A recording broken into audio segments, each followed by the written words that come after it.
sodelavci, spoštovani vsi, ki ste danes z nami. Zahvaljujem se trobilnemu kvintetu Orkestra Slovenske vojske, ki je danes z nami. Zakaj smo se danes zbrali na ta lep dan? Zbrali smo se, da bi se spomnili na leto 1876. Kaj se je pravzaprav dogajalo pred 140 leti? V Franciji so ustvarjali impresionistični slikarji, v polnem zamahu je bilo tudi Rodenovo kiparstvo. Tesla je študiral na Graški univerzi. Izumitelj telefona Graham Bell je opravil prvi telefonski klic na svetu.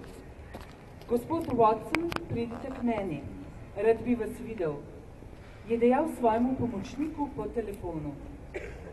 Arheolog Schliemann je v Grčiji, v Mikenah, odkril čudovito zlato masko, za katero je verjel, da pripada starogrškemu kralju Agamemnonu.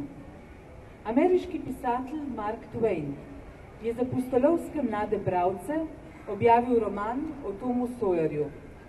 V Rusiji je ustvarjal Tolstoj, v Franciji Zola. V majhnem nemškem mestu Bayreuth so prvič priredili glasbeni festival, na katerem so krstno izvedli opero Somrak bogov Richarda Wagnerja.